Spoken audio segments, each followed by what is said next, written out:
The Theory of Interest and Prices in Paper Currency by Keith Weiner.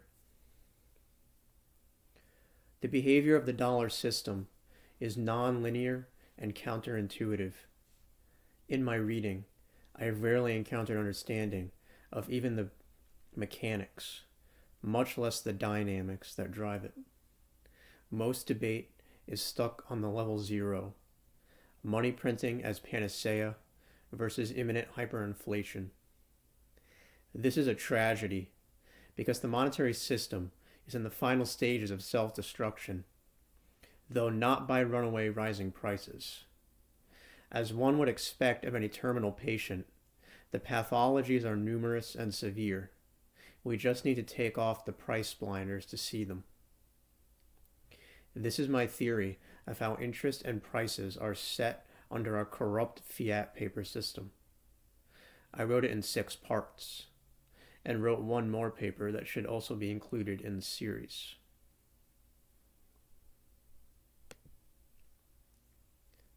Part 1. Linearity. Under gold in a free market, the theory of the formation of the rate of interest is straightforward. The rate varies in the narrow range between the floor at the marginal time preference and the ceiling at the marginal productivity. There is no positive feedback loop that causes it to skyrocket, as it did up until 1981, and subsequently to spiral into the black hole of 0, as it is doing now. It is stable. In irredeemable paper currency, it is much more complicated. In this first part of a multi-part paper presenting my theory, we consider and discuss some of the key concepts and ideas that are prerequisite to building a theory of interest and prices. We begin by looking at the quantity theory of money.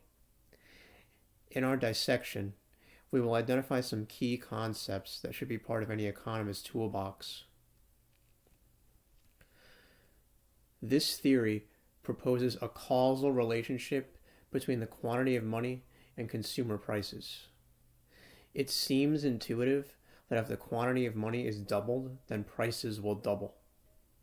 I do not think it is hyperbole to say that this premise is one of the cornerstones of the monetary school of economics. It is also widely accepted among many who identify themselves as adherents of the Austrian school and who write in critique of the Fed and other central banks today. This methodology is invalid. The theory is untrue, and what it has predicted has not come to pass. I am offering not an apology for the present regime, which is collapsing under the weight of its debts, but the preamble to the introduction of a new theory. Economists, investors, traders, and speculators want to understand the course of our monetary disease. As we shall discuss below, the quantity of money in the system is rising, but consumer prices are not rising proportionally. Central bankers assert this as proof that their quackery is actually wise currency management. Everyone else observing the Fed knows that there is something wrong. However, they often misplace their focus on consumer prices, or they obsess about the price of gold, which they insist should be rising in lockstep with the money supply. The fact that the price of gold hasn't risen in 2 years must be prima facie proof that there is a conspiracy to suppress it. Gold would have risen, except it's manipulated. I have written many articles to debunk various aspects of the manipulation theory. The simple linear theory fails to explain what has already occurred, much less predict what will happen next. Faced with the fact that some prices are rising slowly and others have fallen or remained flat, proponents insist, well, prices will explode soon. Will the price of broccoli rise by the same amount as the price of a building in Manhattan, and the same as a modest home in rural Michigan? We shall see. In the meantime, let's look a little closer at the assumptions underlying this model. Professor Fecate has written that the quantity theory of money, QTM, is false, on grounds that it is a linear theory and also a scalar theory looking only at one variable, i.e. quantity, while ignoring others, e.g. the rate of interest and the rate of change in the rate of interest. I have also written about other variables, e.g. the change in the burden of $1 of debt. It is worth noting that money does not go out of existence when one person pays another. The recipient of money in one trade could use it to pay someone else later in another. Proponents of the linear QTM would have to explain why prices would rise only if the money supply increases. This is not a trivial question. Prices rise whenever a buyer takes the offer, so no particular quantity of money is necessary for a given price or all prices to rise to any particular level. In any market, buyers and sellers meet. At the end result is the formation of the bid price and ask price. To a casual observer, it looks like a single price has been set for every good. It is important to make the distinction between bid and ask, because different forces operate on each. These processes and forces are non-linear. They are also not static, not scalar, not stateless, and not contiguous. Non-linear. First, let's consider linearity, with a simple proposal to increase the tax rate by 2%. It is convenient to think it will increase government tax revenues by 2%. Art Laffer made a famous curve that debunked this assumption. He showed that the maximum tax take is somewhere between 0 and 100% tax rate. The relationship between tax rate and tax take is not linear. Another presumed linear relationship is between the value of a unit of currency and the quantity of the currency outstanding. If this were truly linear, then the US dollar would have to be by far the least valuable currency, as it has by far the greatest quantity. Yet the dollar is one of the most valuable currencies. M0 money supply has roughly tripled from 2007. M1 has roughly doubled, and even M2 has risen by 50%. We don't want to join the debate about how to measure the money supply, nor do we want to weigh in on how to measure consumer prices. We simply need to acknowledge that by no measure have prices tripled, doubled, or even increased by 50%. It's worth noting an anomaly. On the Shadow Stats inflation chart, the inflation numbers drop to the negative, precisely where M0 and M1 rise quite sharply. Consider another example. The stock price of Bear Stearns. On March 10th, 2008, it was $70. 6 days later, it was $2. It had been $170 a year prior.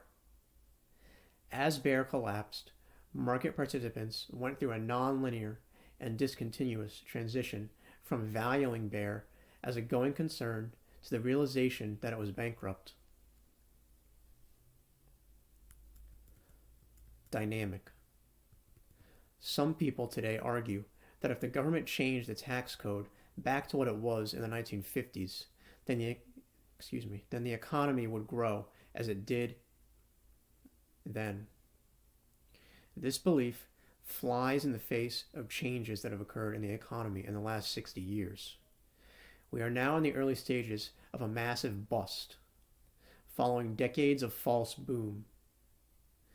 Another difference was that they still had an extinguisher of debt in the monetary system back then.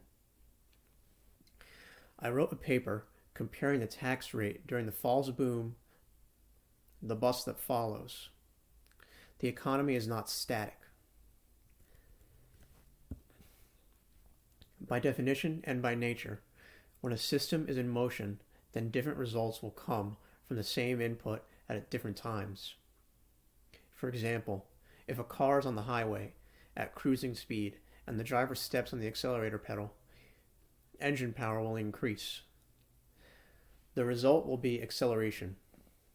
Later, if the car is parked with no fuel in the tank, Stepping on the pedal will not cause any increase in power. Opening the throttle position does something important when the engine is turning at 3,000 RPM, and does nothing when the engine is stopped. Above, we use the word dynamic as an adjective. There is also a separate but related meaning as a noun. A dynamic is a system that is not only changing, but in a process whereby change drives more change. Think of the internal combustion engine from the car above. The crankshaft is turning, which forces a piston upwards, which compresses the fuel and air in the cylinder, which detonates at the top, forcing the piston downwards again. The self-perpetuating motion of the engine is a dynamic. This is a very important prerequisite concept for the theory of interest and prices that we are developing.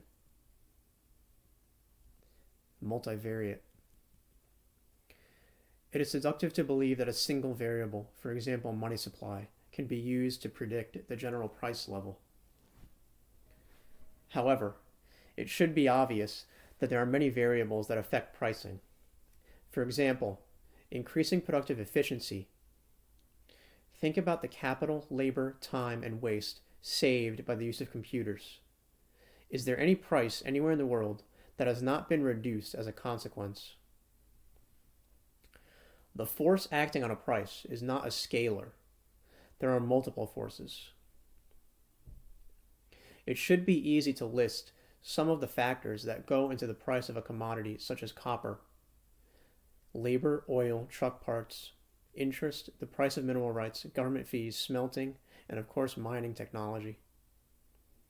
One or more of these variables could be moving in the opposite direction of the others, and as a group, they could be moving in the opposite direction as the money supply.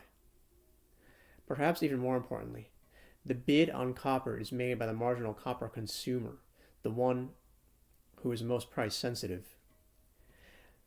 At the risk of getting ahead of the discussion slightly, I would like to emphasize that today, the price of copper is set by the marginal bid more than by the marginal ask. The price of copper has, in fact, been in a falling trend for 2 years. Stateful. Modeling the economy would be much easier if people would respond to the same changes the same way each time, if they didn't have memories, balance sheets, or any other device that changes state as a result of activity. Even Keynesians admit the existence of human memory. Ironically, they call this animal spirits, which makes someone more cautious to walk into a pit a second time after he has already learned a lesson from breaking his leg. People are not stateless. Stateless, and its antonym, stateful, is a term for computer software development. It is much simpler to write and understand code that produces its output exclusively from its inputs. When there is storage of the current state of the system, and this state is used to calculate the next state, then the system becomes incalculably more complex. In the economy, a business that carries no debt will respond to a change in the rate of interest differently from one that is struggling to pay interest every month. A company which does not have cash flow problems, but which has liabilities greater than its assets, would react differently still. An individual who has borrowed money to buy a house and then lost the house to foreclosure will look at the price combined with the rate of interest quite differently than one who has never had financial problems. It is important not to ignore the balance sheet or human memory, especially recent memory, when predicting an outcome. Discontiguous. Markets and policy outcomes would be far more predictable and monetary experiments far less dangerous if all variables in the economy moves according to a smooth curve. A run on the bank, as is occurring right now in Cyprus in slow motion due to capital controls, is a perfect example of a discontinuous phenomenon. One day, people believe the banks are fine. The next day, there may not be a measurable change in the quantity of anything, and yet people panic and try to withdraw their money. If the bank is insolvent, they cannot withdraw their money. It was already lost. A common theme in my economic theories is asymmetry. In the case of a run on the bank, there is no penalty for being a year early, but one takes total losses if one is an hour late. This adds desperate urgency to runs on the bank, and desperate urgency is one simple cause of an abrupt and large change, i.e., discontiguity. Ernest Hemingway famously quipped that he went bankrupt 2 ways, gradually, then suddenly. It's not a smooth process. There are many other examples. For instance, a scientific breakthrough may enable a whole new industry because it reduces the cost of something by 1,000 times. This new industry in turn enables other new activities, and highly unpredictable outcomes occur. As an example, the invention of the transistor eventually led to the internet. The internet makes it possible for advocates of the gold standard to organize and coordinate their action into a worldwide movement that demands honest money. The gold standard in this example would be a discontiguous effect caused by the invention of the transistor. My goal in part 1 was to introduce these 5 key concepts while not writing directly against the quantity theory of money. I believe that a full grasp of these concepts and related ideas would be sufficient to debunk it.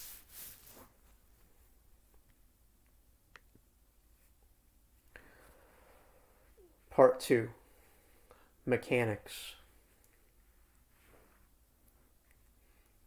Here is a fitting footnote for Part 1. I just bought a pair of Levi's jeans at Macy's for $45. I remember buying a pair of Levi's jeans in Macy's in 1983 for $50.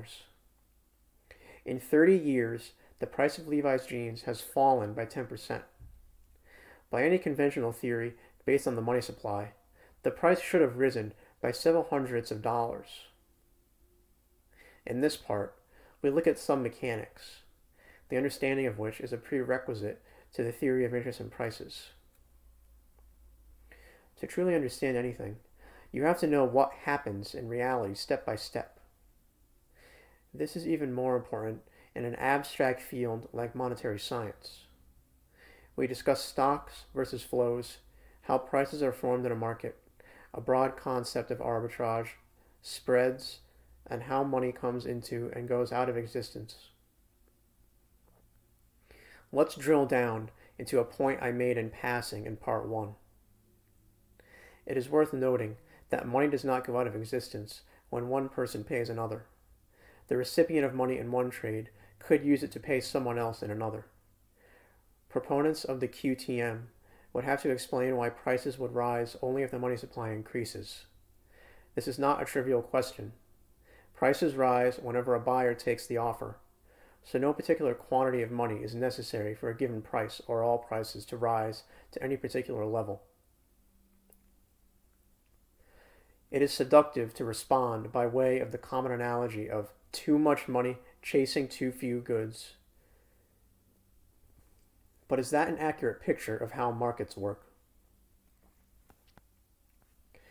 Money supply is a quantity of stocks. One could theoretically add up all of the gold in human hands, or all of the dollars in the financial system, and come up with a scalar number of ounces or dollars. How about goods supply? This is a different meaning of the word supply. Unlike in money, the supply of goods means the flows of goods. To discuss copper or wheat, one must measure how much is mined or grown every year. This would be pounds or bushels per year. Flows of goods cannot be compared in any meaningful way to the stocks of money. Pounds per year cannot be compared to ounces. Just like in physics, length cannot be compared to velocity. One cannot compare meters to meters per second. That is not a proper approach to science, physical or monetary. This brings us to an important fact. The stock of money is not consumed after a transaction. However, in the normal case, goods are. Other than the monetary commodities of gold and silver, only small inventories are normally kept as a buffer in all other goods. To state this in everyday terms, if Joe buys a loaf of bread from Sally for $1, he will eat the bread, or it will go bad. But Sally has the money until she spends it. If Acme Pipe buys 1,000 pounds of copper, it will manufacture it into plumbing and sell the plumbing. Now let's move on to the mechanism of price discovery. In part 1, I stated, in any market, buyers and sellers meet, and the end result is the formation of the bid price and ask price. There is not just one monolithic price, but two prices, the bid and the ask, also called the offer. If you come to market and you must buy, then you have to pay the offer. For example, you own an apartment building and your lease obligates you to provide heat for your tenants. So you go to the heating oil market. If heating oil is bid $99 and offered $101, you must pay $101. Note what happens next. The seller of that oil, assuming you just bought all of his oil, leaves. He has exchanged his oil for your dollars and he goes home. The next seller may ask $102. Now the market is bid $99 and offered $102. Next, a heating oil distributor comes to market with a day's production. He must sell, because tomorrow he will produce more. What price does he get? Did your purchase push up the price? You did not push up the bid price, and so the new heating oil vendor must take the bid of $99. Now this consumer is sated. He has the oil he wants. The next bid could be $97. There is a counterintuitive process here. The bid is formed by the competition of producers who keep selling until the marginal seller does not accept the bid. The ask is formed by the competition of consumers who keep buying until the marginal buyer does not accept the ask. This is a critical idea in Austrian school analysis, so I encourage readers to stop and think this through. Buyers keep coming to market and taking the offer, thus lifting it, until a point is reached where the next would-be buyer balks. This buyer, the marginal buyer, may make his own bid, above the best bid but below the best offer. At the same time, sellers keep coming to market and taking the bid, until the marginal seller balks. This seller may set his own offer, below the best offer but above the best bid. There is one other actor, the market maker. The market maker will act to keep a consistent bid-ask spread. If the ask is pushed up, then the market maker will raise his bid. If the bid is pressed down, then he will lower his ask. The market maker is the only one who can buy at the bid and sell at the offer. His profits come from the bid-ask spread. The wider the spread, the more his profits. Of course, the next market maker will enter and force the spread to narrow, and so on. Until the marginal market maker balks and the spread does not narrow any further. From the mechanics described here, we begin to build a picture of how prices are set where the rubber meets the road in the market. If there are more market participants who buy at the offer, then the end result is that prices move upwards. If there are more who sell at the bid, then prices move downwards. This may seem tautological. It is prerequisite material. We return to my rhetorical question. Why would prices not keep rising in the case of a fixed quantity of money? After all, when Joe buys the loaf of bread from Sally for $1, there is no reason why Sue could not buy it from him for $2 and John couldn't buy it from Sue for $3, and so on. The observant reader may object on grounds that prices can only go up until people cannot afford the good. Bread cannot be $300 per loaf if no one has $300. This is comparing stocks to flows once again. What matters is not whether the consumer has $300 in stocks, but whether the consumer has $300 in flows. If the velocity of money flows rises, then the consumer could have $300 of daily income with which to pay the price of his daily bread. As we see from the above discussion of price formation, neither the buyer nor the seller has an intrinsic advantage.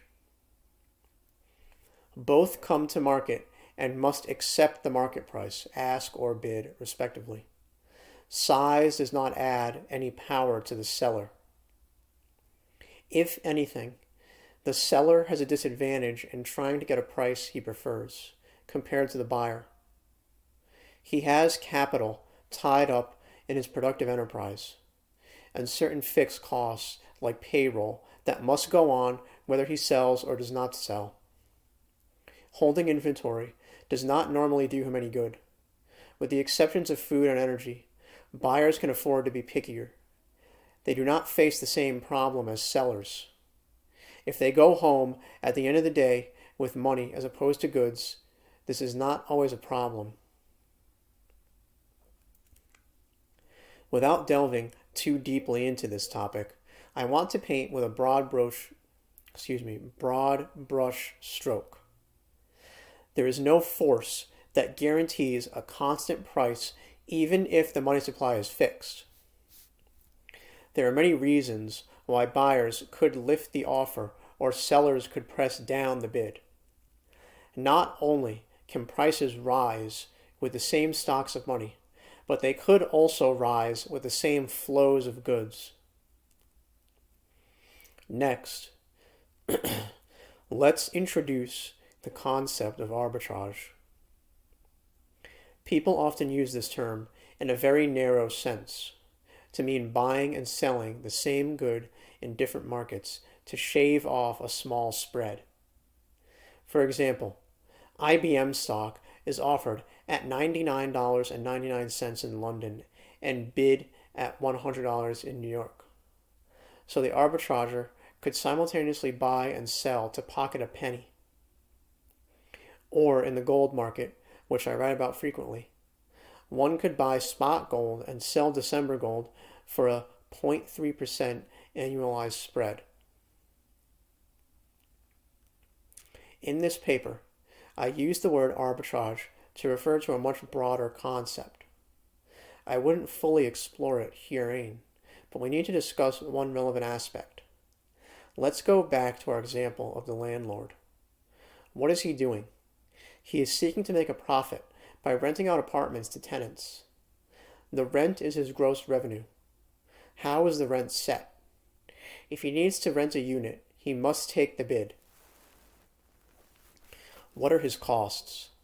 Broadly, he must buy land, construction materials, construction labor, maintenance labor, heating oil, etc.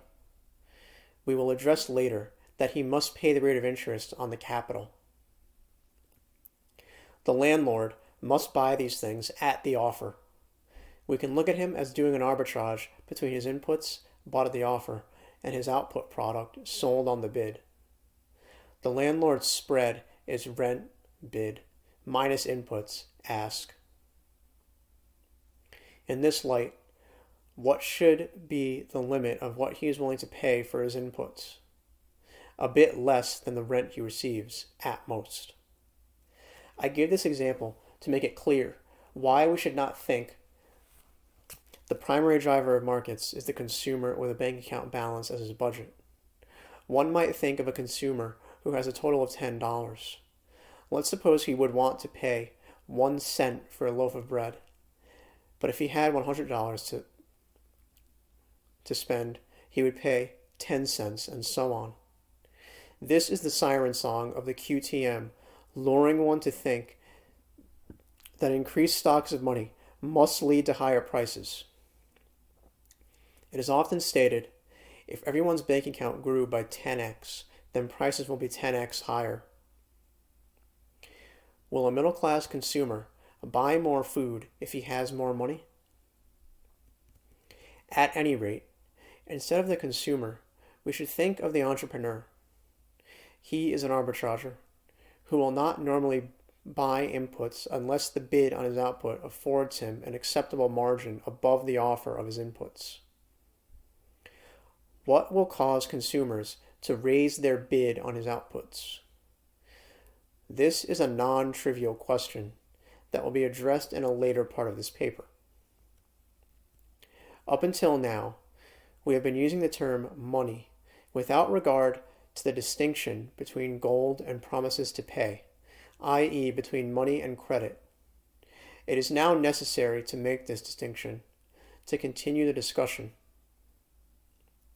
In the current monetary regime, money, gold, has no official role to play at all, though it assuredly plays a role. My permanent gold backwardation thesis can be summarized as follows.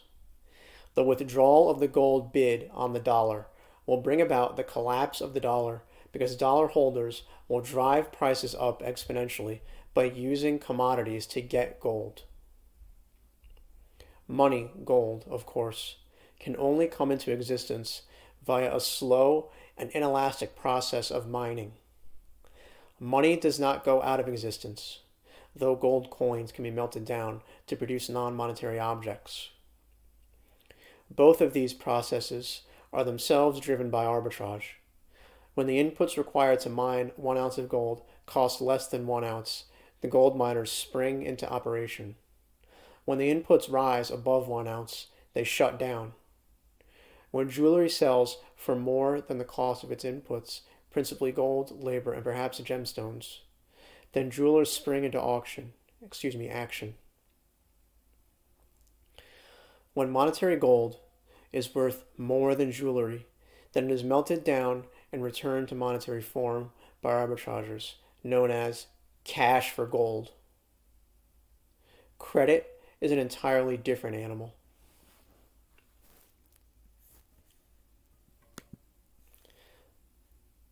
Part 3. Credit.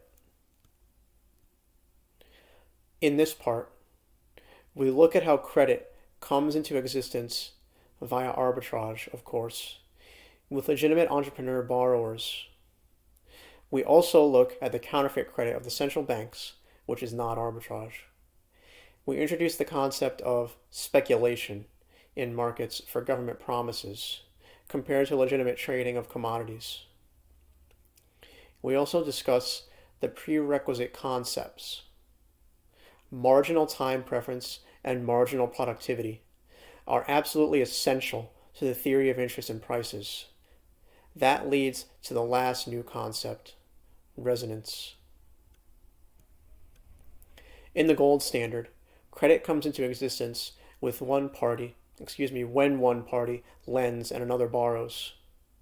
The lender is a saver who prefers earning interest to hoarding his gold.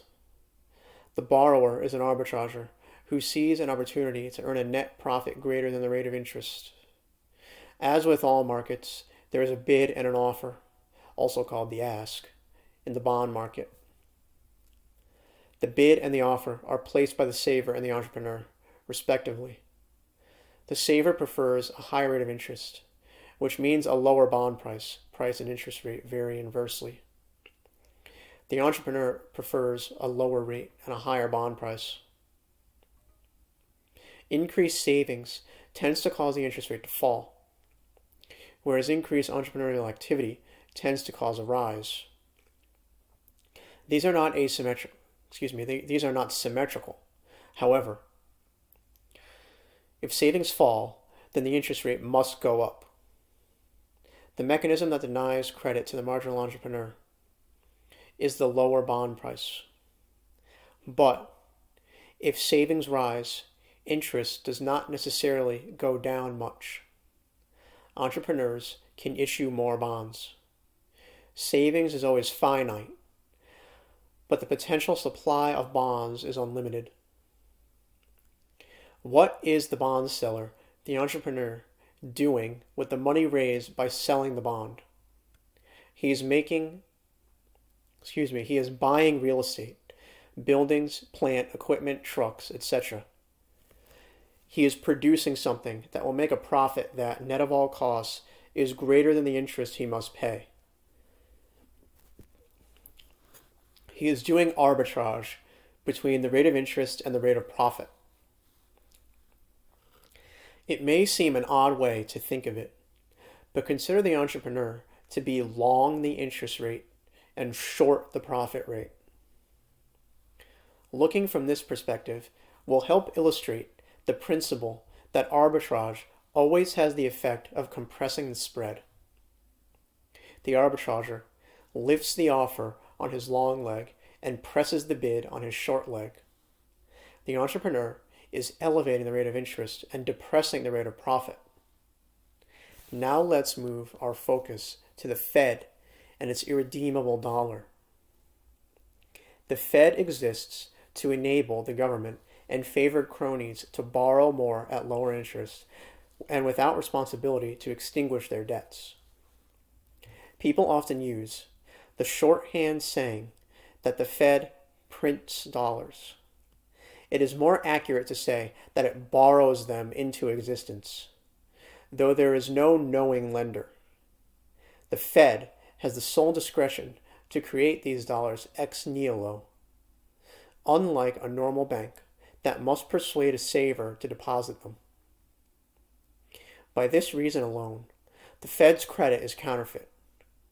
The very purpose of the Fed is to cause inflation, which I define as an expansion of counterfeit credit. These borrowed dollars are the Fed's liability. It uses them to buy assets such as bonds or to otherwise lend. Those bonds or loans are its assets. While the Fed can create its own funding, its own liabilities, it still must heed its balance sheet. If the value of its assets ever falls too far, the market will not accept its liability. Gold owners will refuse to bid on the dollar. Through a process of arbitrage, of course, the dollar will collapse. What does the government get from this game? It diverts resources away from value-creating activities into the government's welfare programs, graft, regulatory agencies, and vast bureaucracy. By suppressing interest rates and enabling debts to be perpetually rolled, the Fed enables the government to consume much more than it could in a free market. Politicians are enabled to buy votes without raising taxes. Earlier, I said there is no knowing lender. Let's look at this mysterious unknowing lender. He is industrious and frugal, consuming less than he produces, keeping the difference as savings. He feeds his savings, the product of his hard work, into the government's hungry maw. Unfortunately, the credit he extends is irredeemable. The paper promise he accepts has a warning written in fine print. It will never be honored. The lender is a self-sacrificial chump. Who is he? He is anyone who has demand for dollars. He is the trader who thinks that gold is going up in terms of dollars. He is the businessman who uses the dollar as the unit of account on his income statement. He is the investor who measures his gains or losses in dollars. He is every enabler who does not distinguish between the dollar and money. People don't think of their savings in this light, that they are freely offering it to the government to consume. They don't understand that savings is impossible using counterfeit credit. Now we have covered the counterfeit credit of the Fed. Let's move on to cover another prerequisite topic, speculation. With arbitrage, I offered in part 2 a much broader definition than the one commonly used. With speculation, I will now present a narrower concept than the usual definition. Let's build up to it by looking at some examples. The first example is the case of agricultural commodities, such as wheat. Production is subject to unpredictable conditions imposed by nature, like weather. If early rain reduces the wheat yield by 5%, then there could be a shortage. Think of the dislocations that would occur if the price of wheat remained low. Inventories from the prior crop would be consumed too rapidly at the old price. Then, when the reduced new crop was harvested, it would be too late for a small reduction in consumption. Grain consumers would suffer undue hardship. Futures traders perform a valuable economic function. Their profit comes from helping to drive prices up, in this example, as soon as possible, and thus discourage consumption, encourage more production, and attract wheat to be shipped in from unaffected regions. Good traders study and anticipate nature-made risks to valuable goods and earn their profits by providing price signals to producers and consumers. Trading commodities futures is a legitimate activity that helps people coordinate their activities. If such traders were removed, the result would be reduced coordination, i.e., waste. Therefore, my definition of speculation excludes commodities traders. There are two elephants in the room of the irredeemable currency regime: interest and foreign exchange rates. It is the profiteer in these games who earns the dubious label of speculator. The price of each currency is constantly changing in terms of all others. To any business that operates across borders, this creates unbearable risk. They are forced to hedge.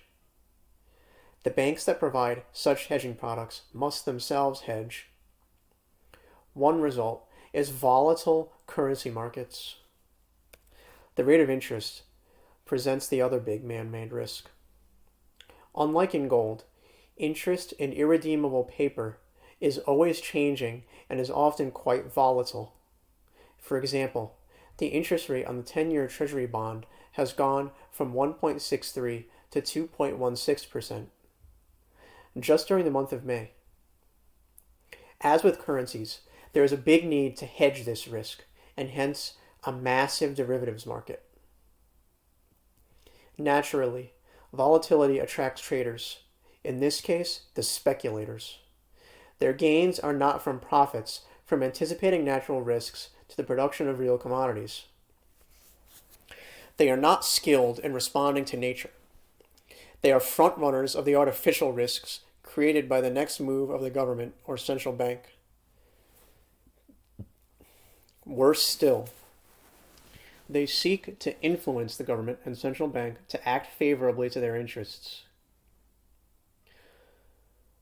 Unlike the trader in commodities, the speculator in man-made, irredeemable promises is a parasite. This is not a judgment of any particular speculator, but rather an indictment of the entire dollar regime. It imposes risks, losses, and costs on productive businesses, while transferring enormous gains to speculators. It is no coincidence that the financial sector and the derivatives market has grown as the productive sector has been shrinking. A good analogy is to call it a cancer that consumes the economic body by feeding on its capital. A free market does not offer gains to those who add no value, much less to parasites who consume value and destroy wealth. The rise of the speculator is due entirely to the perverse incentives created by coercive government interference. In light of the context we've established, we are now ready to start looking at interest rates. In the gold standard, the mechanism is fairly simple. As I write in The Unadulterated Gold Standard, Part 3, Features. This trade-off between hoarding the gold coin and depositing it in the bank sets the floor under the rate of interest. Every depositor has his threshold. If the rate falls, or credit risk rises sufficiently, and enough depositors at the margin withdraw their gold, then the banking system is deprived of deposits, which drives down the price of the bond, which forces the rate of interest up. This is one half of the mechanism that acts to keep the rate of interest stable. The ceiling above the interest rate is set by the marginal business. No business can borrow at a rate higher than its rate of profit. If the rate ticks above this, the marginal business is the first to buy back its outstanding bonds and sell capital stock, or at least not sell a bond to expand.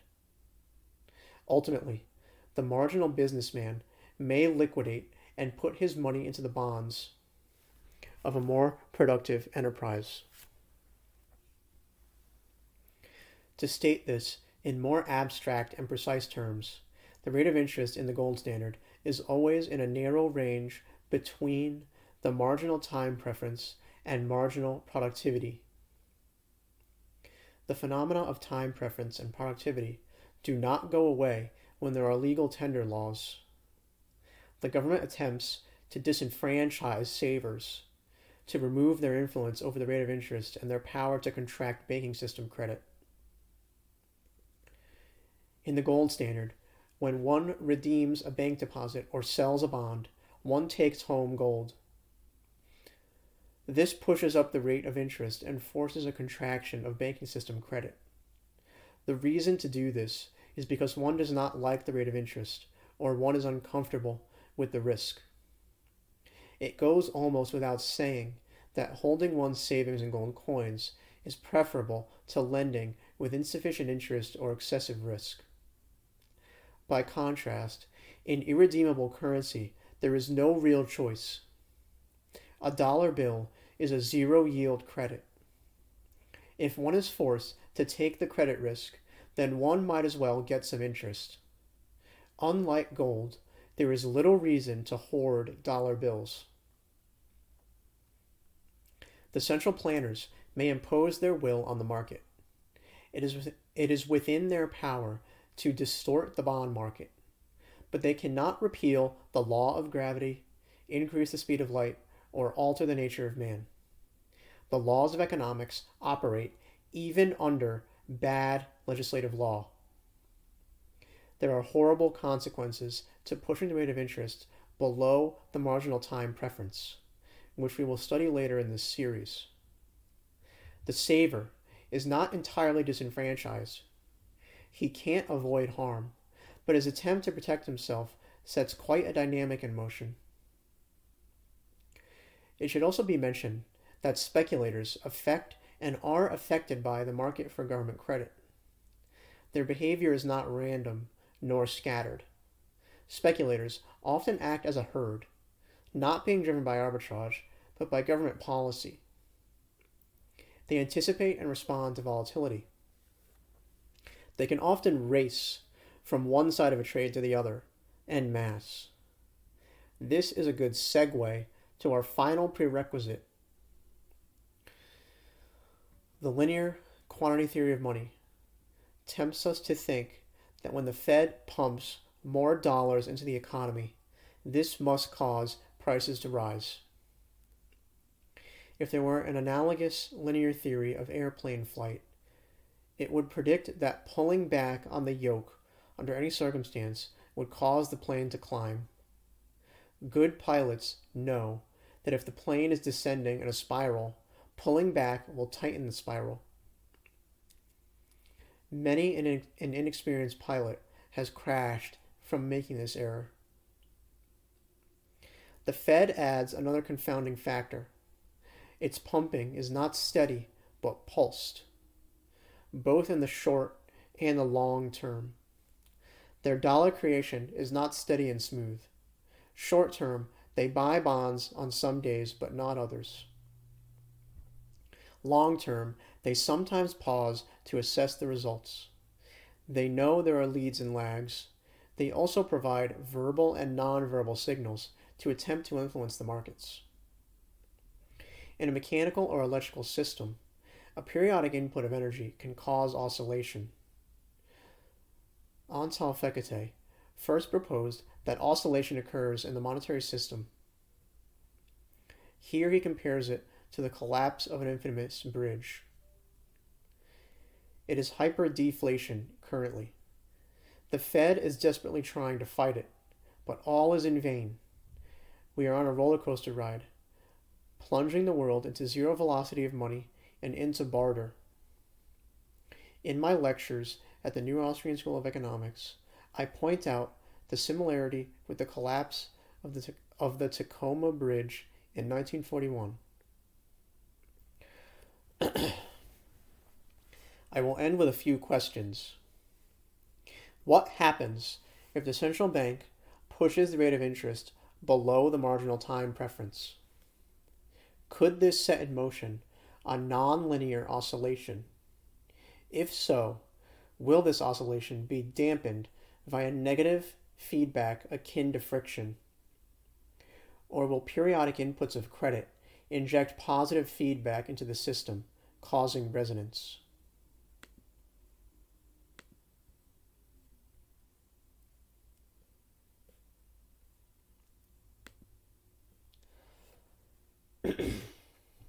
Part 4.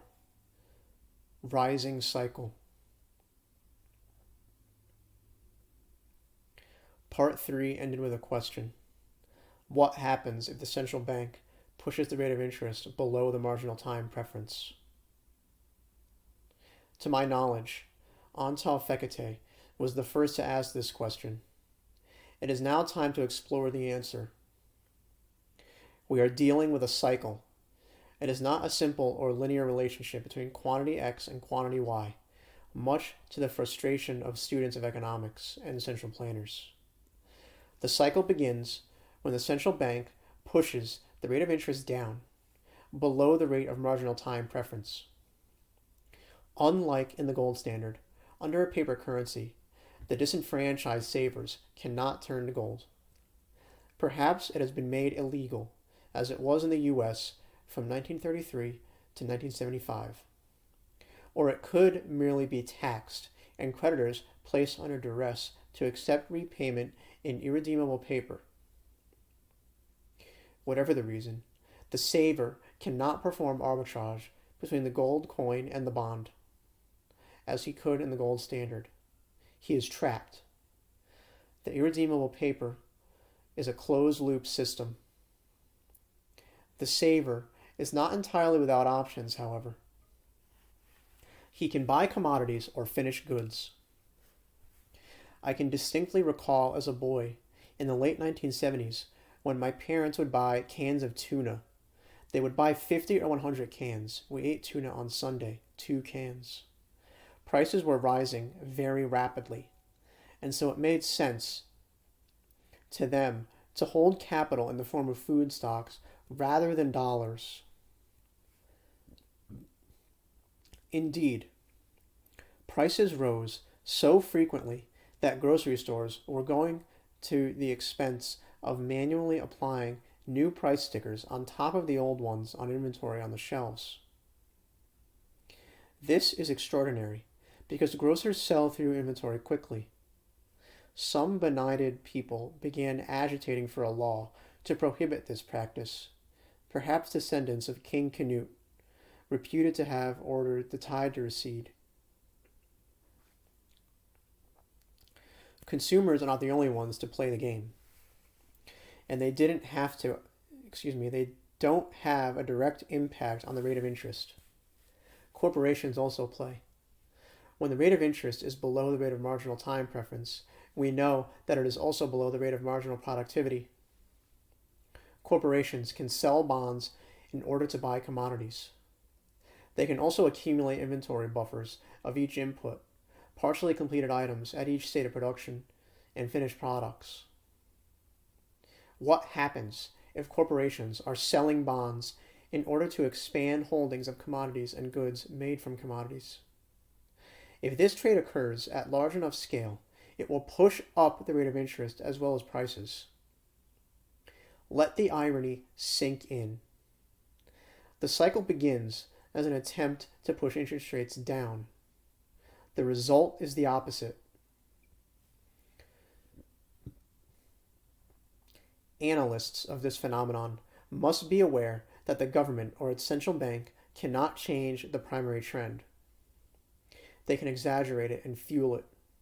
In this case, the trend goes opposite to their intent, and there is nothing they can do about it.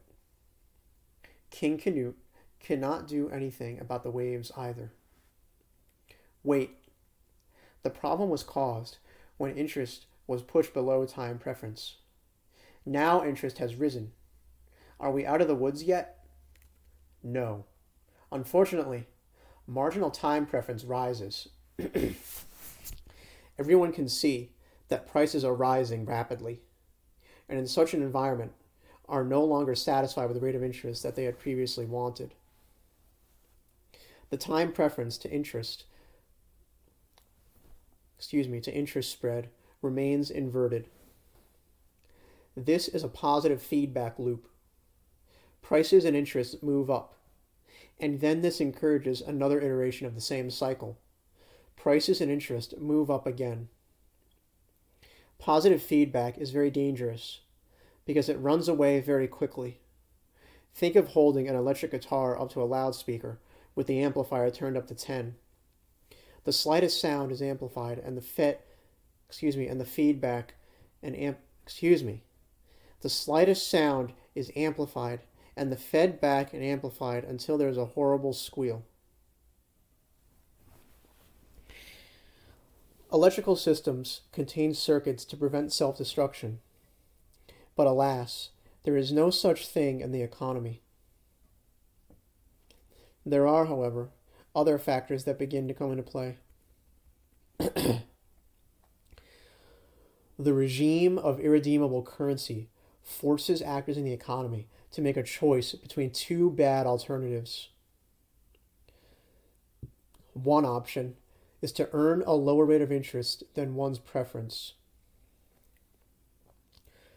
Meanwhile, prices are rising, perhaps at a rate faster than the rate of interest, adding insult to injury.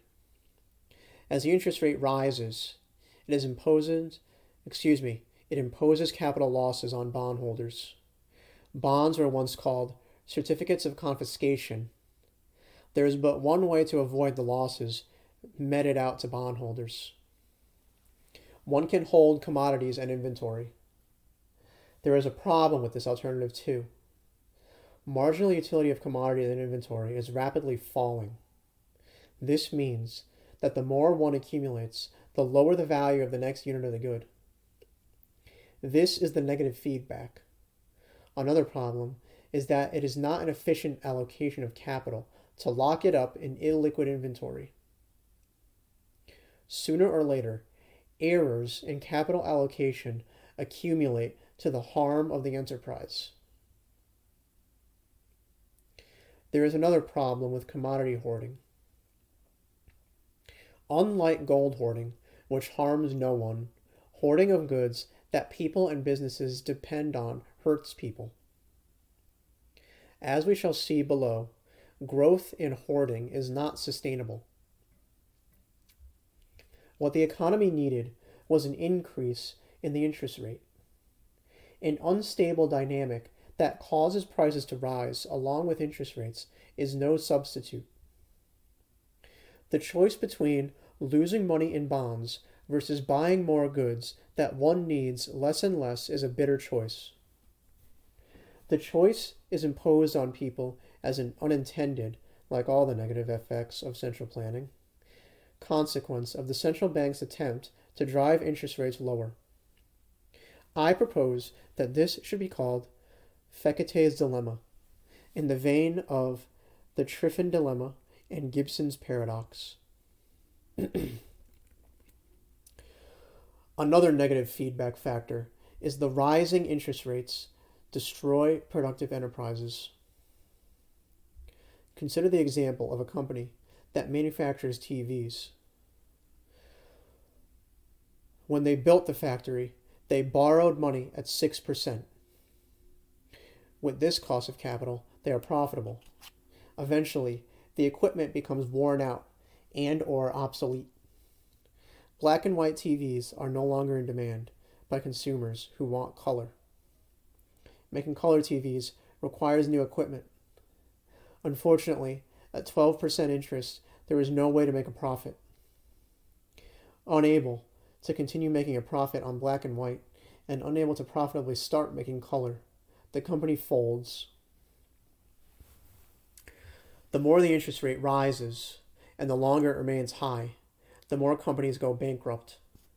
This, of course, destroys the wealth of shareholders and bondholders, and causes many workers to be laid off. Its effect on interest rates is to pull in both directions. When bondholders begin taking losses, bonds tend to sell off. A falling bond price is the flip side of a rising interest rate. Bond price and yield are inverse. On the other hand, with each bankruptcy, there is now one less bidder, pushing up prices. Additionally, the inventories of the bankrupt company must be liquidated. Creditors need to be paid in currency, not in half-finished goods, or even in stockpiles of iron ingots.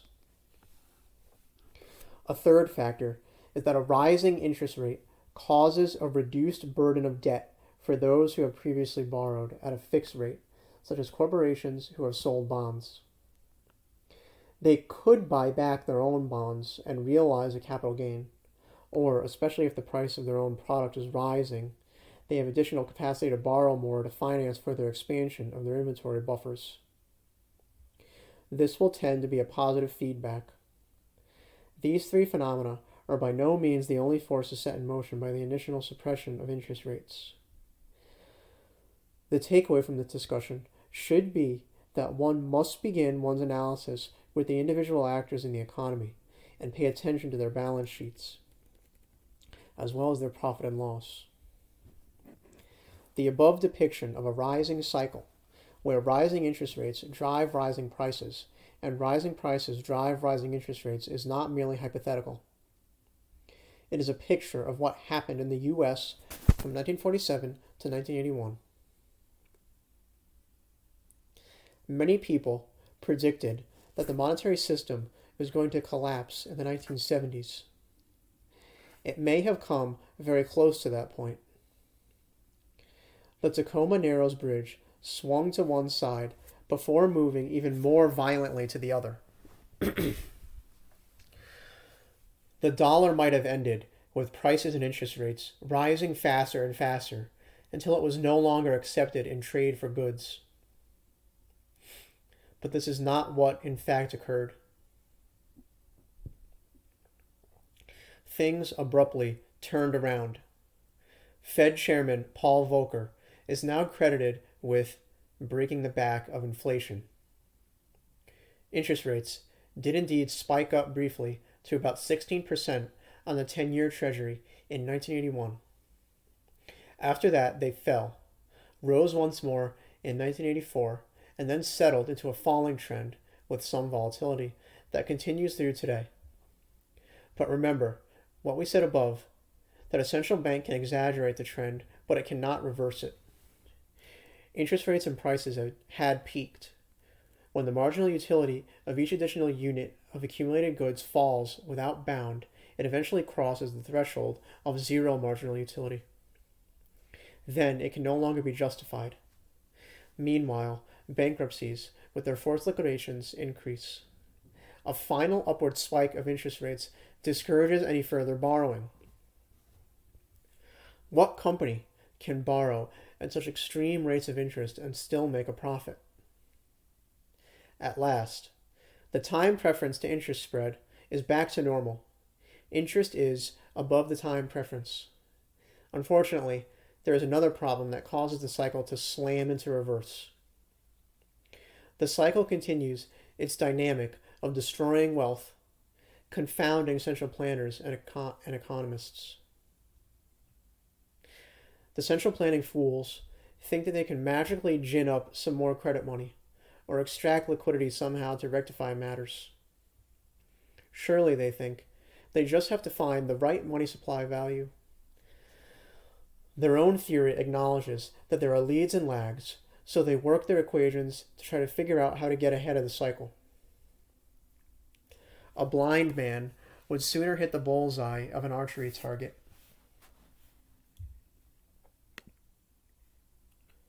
Part 5. Falling cycle. In Part 5, we discuss the end of the rising cycle and the start of the falling cycle. We examine its dynamics and its mode of capital destruction. Lastly, we look at the response of the central bank.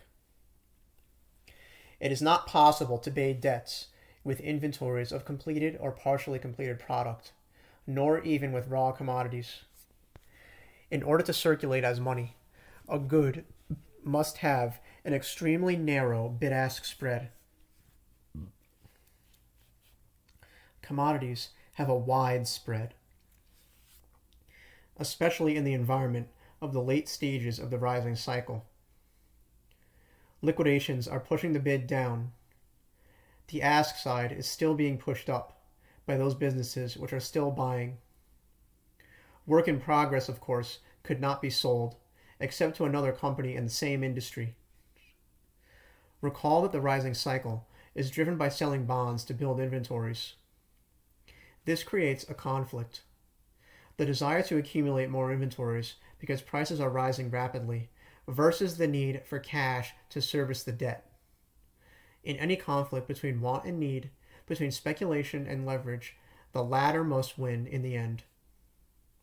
At the same time that the marginal utility of the unit of hoarded goods is falling, the amount owed is rising. The backdrop is layoffs and liquidations. As each time a company's capital and plant must be renewed, it is harder and harder to make a business case. If it is profitable to borrow at 7% to buy machines to manufacture cameras, it may not be profitable at 14%. So factories are closed, resulting in liquidations. People lose their jobs, resulting in increasing softness in the consumer bid for goods. Eventually, as it must, the trend comes to its ignominious end. The interest rate spikes up one final step higher as banks are taking capital losses and become even more reluctant or able to lend. The rate of interest is now, finally, above marginal time preference. That spread is reverted to normalcy. Unfortunately, the spread discussed in Part 3 inverts. The other spread is marginal productivity to the rate of interest. The latter is now above the former. I mentioned in Part 4 that many people call Paul Volcker for breaking the back of inflation in 1981. The central planners cannot change the primary trend.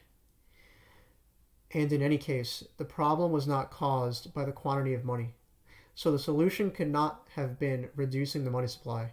At best, if he pushed the rate of interest, he accentuated the trend and helped get to the absolute top. The 10-year Treasury bond traded at a yield around 16%. The rising cycle was driven by rising time preference that caused rising interest as businesses borrowed to finance inventories, which caused time preference to rise further. During this process, at first one by one and then two by two, enterprises were forced to close and liquidate their inventories as their businesses could not earn the cost of capital. This force opposed the rising cycle. Now it fuels the falling cycle. The only good thing to be said is that interest rates are not rising and therefore viable companies are not squeezed out due to rising costs of capital. The wrecking ball of rising rates has finished on that side of the street. It is done destroying capital by rendering it submarginal, when it cannot produce enough to justify borrowing at the high rate of interest. As we shall see, the wrecking ball will not repair the damage it has done when it swings to the other side. A falling rate destroys capital also, though by a different mechanism. It causes the net present value, NPV, of every bond to rise. This is because the NPV of a stream of future payments is calculated by discounting each future payment by the interest rate. The lower the interest, the lower the discount for all future payments. This is why the bond price rises. Falling interest rates benefit one group. The bond speculators get rich. They can buy bonds, wait a little while, and sell them for a profit. The bond bull market starts off slowly but becomes ferocious over time. In nature, if a source of readily usable energy exists, then a specialized organism will evolve to exploit it and feed off it. This is true for plants and animals in every niche on dry land, and it is strange for sea creatures near volcanic vents on the icy seafloor. Plants convert sunlight into sugars, and animals eat plants, etc. The same is true for free profits being offered in the bond market. A whole parasitic class develops to feed off the free capital being offered there. Savers and pension funds cannot profit from falling rates because they hold until maturity. The more the interest rate falls, the more they are harmed. The lack of savings is another blow to the economy, as it is savings that is a prerequisite to investment, and investment is the prerequisite to jobs and rising wages. By contrast, the speculators are not in the game for the interest payments. They are in for capital gains. Where does their free profit come from? It comes from the capital accounts, from the balance sheets of bond issuers. Anyone who has sold a bond or borrowed money with a fixed rate loan should mark up the liability to market value. I have written previously on the topic of falling interest rates and the destruction of capital. On the way up, businesses could seemingly dictate whatever prices they felt like charging. Recall my examples of cans of tuna fish in the 1970s. Stores were re-stickering them with higher prices, even in the short time they sat on the shelves. My theory predicts that gross margins must have been rising everywhere, especially if companies manage their inventory to move from input to final sales over a long period of time. This would be worth researching in further papers. But today, they have not this power. Even in industries where prices have been rising, the consumer is reluctant and sluggish to pay, and there are many competing alternatives. In other industries, recall my example of Levi's jeans, which applies to clothing in general, there seems to be no pricing power. Many stores in the mall have permanent signs offering big discounts. I regularly see 60% off. What is it about rising interest rate that allows for aggressively expanding prices and margins, and falling interest rates that compresses margins and prices? We said in part 3, what is the bond seller, the entrepreneur, doing with the money raised by selling the bond? He is buying real estate, buildings, plant, equipment, trucks, etc. He is producing something that will make a profit that, net of all costs, is greater than the interest he must pay. He is also doing arbitrage between the rate of interest and the rate of profit. As the interest rate ticks upwards, every producer and every business must adapt his business model to the higher cost of capital. They must earn a higher gross margin in order to pay the higher interest rate. Higher rates must necessarily drive higher gross margins. We have discussed 2 ways to get a higher margin. 1, a long lag between purchase of inputs and sale of outputs, and 2, higher prices. Strategy number 1 is the reaction to the inverted interest to time preference spread. Strategy number 2 is the reaction to higher interest rates and thinning competition. The burden of debt is falling when the interest rate is rising, and we can see it in the reduced competitive pressures on margins. Of course, we are now in the falling cycle, and the opposite applies. If one wants to track the money supply, one can think of the money going not into consumer goods or commodities, but into productive capacity. I propose that one should think of inflation not in terms of the money supply, but in terms of counterfeit credit. In the rising cycle, counterfeit credit is going into commodities. In the falling cycle, by contrast, it is going into bonds that finance government and also productive capacity. I call it a ferocious bull market in bonds because it is gobbling up the capital of businesses who borrow, and they have to borrow in order to keep up with their competitors. The competition is ferocious because each new business can borrow at lower rates than incumbent competitors. The new entrant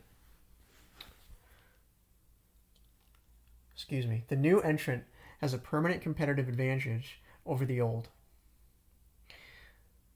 Then the rate falls further, and the next new entrant enters. The previous new entrant is now squeezed, doubly so because unemployment is rising. The prior incumbent is wiped out, its workforce is laid off, and its plant and inventory is sold off. Unemployed workers are not able to aggressively bid up prices. There is, by the way, another reason why falling rates cause unemployment. There is always a trade-off between capital invested to save labor versus employing labor. At lower costs of borrowing money, the balance tilts more heavily in favor of investment. In the falling cycle, a vicious 1-2 punch is delivered to productive enterprises. Low margins make it necessary, and low interest makes it possible to use big leverage relative to its equity. There is a term for a company with low and shrinking margins and high leverage: brittle. If you have ever owned one of those impossibly delicate glass figurines with long, tendrily tails, whiskers, manes, and tongues, you know that the slightest bump can cause it to break. The same is true for many businesses in the falling cycle. In any case, it is only a matter of a sufficient drop in the interest rate for many to be wiped out. Opposite to Fecate's dilemma, the problem now is that the cheaper one finds the cost of borrowing, the more meager are the opportunities to profit, combined with the higher the price of capital goods. The falling is a cycle of capital churn. Perfectly good capital is wiped out by the dropping interest rate, which gives incentive to a new entrepreneur to borrow to build what is essentially a replacement for the old capital. And then his capital is replaced by churn, and so on. So long as the interest rate remains above marginal productivity and marginal time preference, people choose to buy the bond over buying commodities. The burden of debt is rising. As Irving Fisher wrote in 1923, the more debtors pay, the more they owe.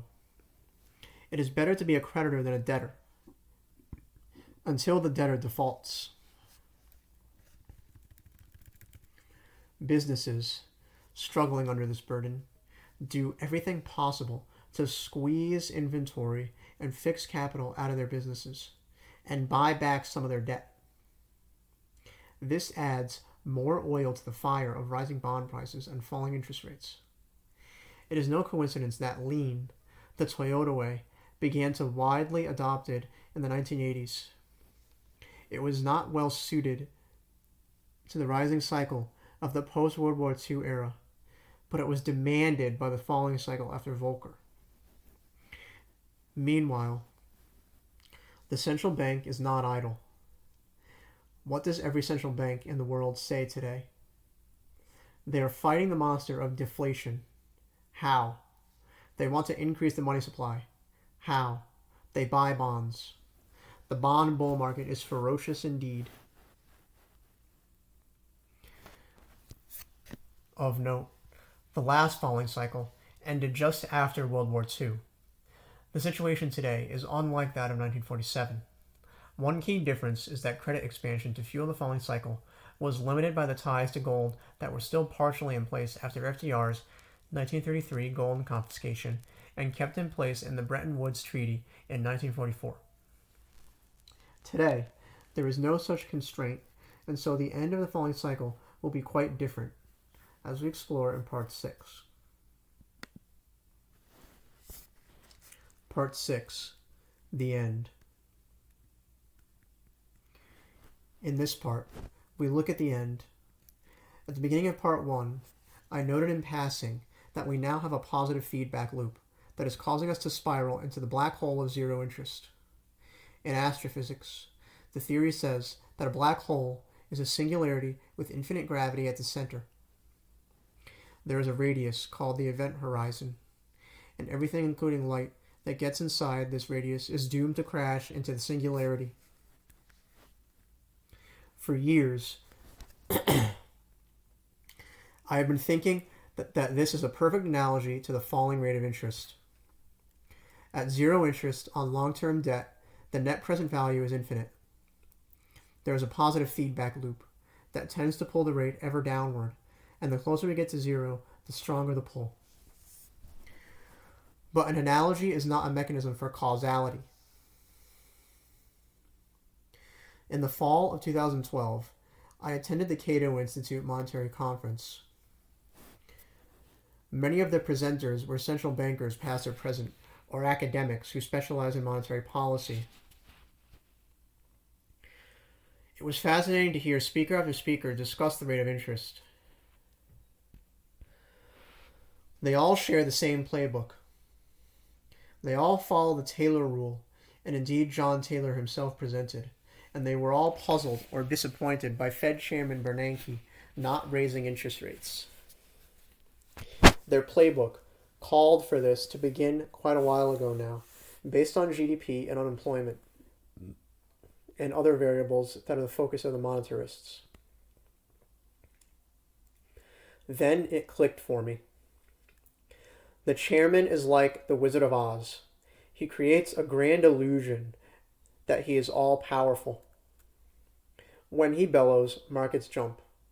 But when the curtain is pulled back, it turns out that he has no magical powers. At that conference, after hearing so many speakers, including some of Bernanke's subordinates, discuss when and why and how much the rate should be higher, I became certain that it is not under his control. It is falling. One cannot go from analogy to theory. It has to be the other way around.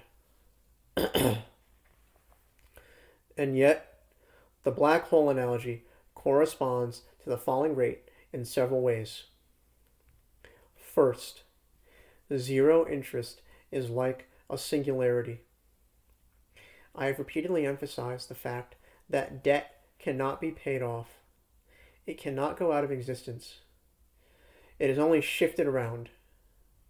Therefore, regardless of whatever nominal duration is attributed to and by our loan, is attributed to any bond or loan, it is in effect perpetual. At zero interest, a perpetual debt has an infinite net present value. The next part of the analogy is the strong gravitational pull from a very far distance. The rate of interest has indeed been falling since the high of 16% in 1981, and it was pulled in to a perigee of 1.6 before making an apogee so far of 2.9. The analogy still holds. Objects spiral around and into black holes. They do not fall in directly. There is also a causal mechanism for the falling interest rate. As discussed in Part 5, the interest rate is above marginal productivity. So long as it remains there, the dynamic is given motive power. In Part 5, we discussed the fact that due to the arbitrage between interest and profit, at a lower interest rate, one will see lower profit margins. This is what puts the squeeze on the marginal business, who borrowed previously at a higher rate. The marginal business is unable to make a profit when competing against the next competitor who borrowed more cheaply. It is worth saying, as an aside, that this process of each new competitor borrowing to buy capital that puts older competitors out of business who borrowed too expensively is a process of capital churn. It may look like the beneficial process of creative destruction, but it is quite different. Churn replaces good capital with new capital at great cost and waste. In falling rates, no one has pricing power. and generally, one must borrow to get a decent return on equity. The combination of soft consumer demand, shrinking margins, and rising debt makes businesses brittle. Consumer demand is softened by the soft labor market. The labor market is soft because there is always a trade-off between labor and capital invested. For example, in India, Walmart does not use automation like it does in the US. Labor is preferred over capital because it is cheaper. With falling interest rates, capital equipment upgrades become a more and more attractive relative to labor. Many attribute the high unemployment to high minimum wages and generous welfare schemes. This is part of it, but it does not explain unemployment of skilled workers and professionals. As the interest rate falls, the marginal productivity of labor rises. This may sound good, and people may read it as productivity rises or average productivity rises. No, it means that the bar rises. Each worker must get over a threshold to be employed. He must produce more than a minimum. This threshold is rising, and it makes more and more people submarginal. Unemployed people do not make a robust bid on consumer goods. The next to final element of the analogy is the event horizon. In the case of the black hole, astrophysics will give their reasons for why everything inside this radius, including light, must continue down into the singularity. What could force the interest rate to zero? Once it falls below an arbitrary threshold? Through a gradual process, which occurs when the rate is well above the event horizon, the central bank evolves. The Fed began as the liquidity provider of last resort, but incrementally, over decades, becomes the only provider of credit of any resort. See my separate article on rising interest rates spoil the party. Savers have been totally demoralized, discouraged, and punished. Borrowers have become more and more brazen in borrowing for unproductive purposes, and total debt continues to rise exponentially. With lower and lower rates offered, and higher risk, no one would willingly lend. The Fed is obliged to be the source of all lending. A proper system is one in which people produce more than they consume and lend the surplus, which is called savings. The current system is one in which institutions borrow from the government or the Fed and lend at a higher rate. Today, one can even borrow in order to buy bonds.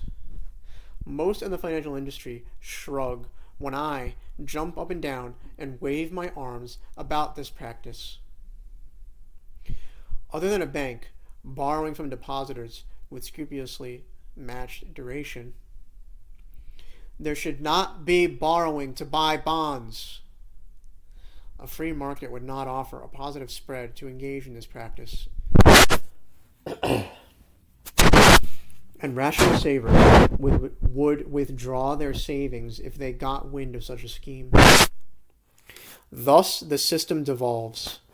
Sound credit extended by savers drives the proper system. Now, the Fed becomes the ultimate issuer of all credit, and this credit is taken from unwilling savers, those who hold dollars, thinking it is money. It is increasingly extended to parties such as the U.S. government, who haven't got the means or the intent to ever repay it. The actual event horizon is when the debt passes the point where it can no longer be amortized. Debtors, especially the ultimate debtors that are the sovereign governments, and most especially the U.S. government, depend on deficits. They borrow more than their tax revenues, not only to fund welfare programs, but also to pay the interest on the total accumulated debt. That singularity at the center beckons. Every big player wants lower rates. The government can only keep the game going so long as it can refinance its old debts at even lower rates. The Fed can only pretend to be solvent so long as its bond portfolio is at least flat, if not rising. The Fed can only pretend to be solvent so long as its bond portfolio is at least flat, if not rising. The bank's balance sheets are similarly stuffed with bonds. Businesses, long since made brittle by 3 decades of falling rates, likewise depend on the bond market to roll their old bonds by selling new ones. No debt is ever repaid, because there is no mechanism for it. An ever greater total debt burden must be refinanced periodically. Lower rates are the enabler. Recall from Part 4 that the dollar system is a closed loop. Dollars can circulate at whatever velocity, and they can circulate to and from any parties. For interest rates, what matters is whether net credit is being created to finance net increases of commodities and inventories, or whether net sales of commodities are used to finance net purchases of bonds. The spreads of interest to time preference and productivity to interest determine the direction of this flow. So long as the interest rate is higher than marginal productivity and marginal time preference, the system is latched up. So long as the consumer bid is soft and getting softer, marginal productivity is falling. So long as debtors are under a rising burden of debt and creditors have the upper hand, then time preference is falling. The final element of our analogy to the black hole is that, according to newer theories that may be controversial, I don't know, I'm not a physicist, please bear with me, even if the science isn't quite right. If enough matter and energy crash into the singularity quickly enough, then it can cause an enormous explosion. Here is my prediction of the end. Permanent gold backwardation. The lower the rate of interest falls, the more it destabilizes the system because it makes the debtors more brittle. The dollar system has, to borrow a phrase from Ayn Rand, blackmailed people not by their vices but by their virtues. People want to participate in the economy and benefit from the division of labor. Subsisting on one's own efforts alone provides a very low quality of life. The government forces people to choose between using bogus Fed paper versus dropping out of the economy.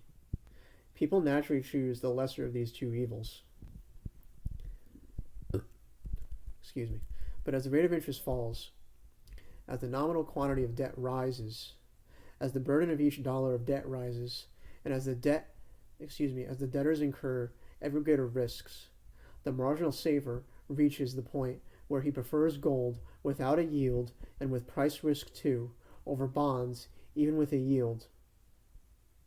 We are in the early stages of this process now.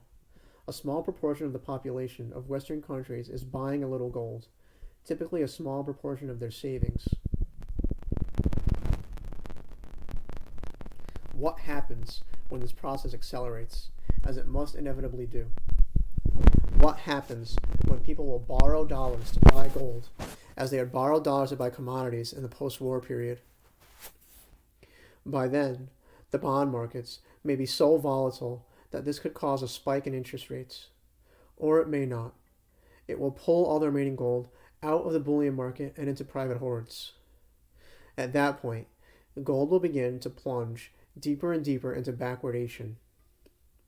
As I explained in my dissertation, a persistent and significant backwardation in gold will pull all liquid commodities into the same degree of backwardation.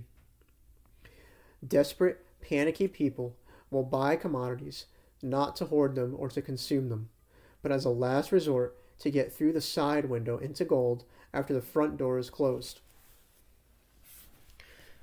When they cannot trade dollars for gold, they can trade dollars for crude oil and then trade crude oil for gold.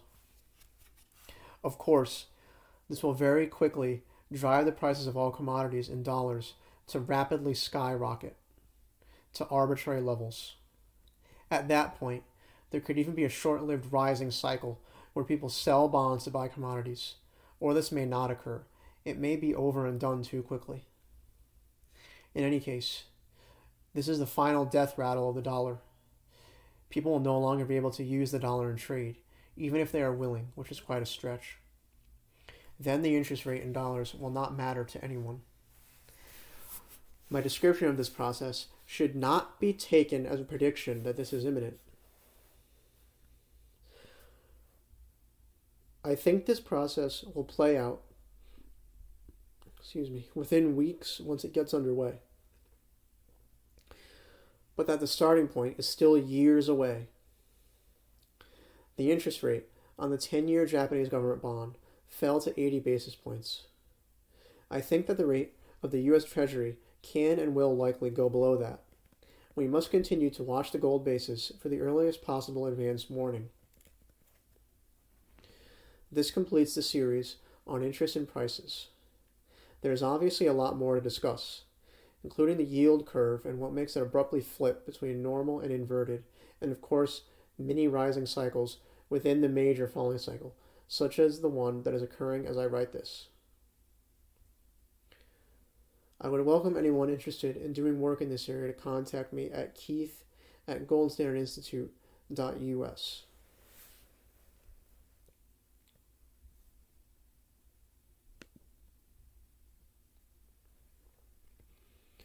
The theory of interest and prices in practice. Medieval thinkers were tempted to believe that if you throw a rock, it flies straight until it runs out of force, and then falls straight down. Economists are tempted to think of prices as a linear function of the money supply, and interest rates to be based on inflation expectations, which is to say expectations of rising prices. The medieval thinkers and the economists are not even wrong, to borrow a phrase often attributed to physicist Wolfgang Pauli. Science has to begin by going out to reality and observing what happens.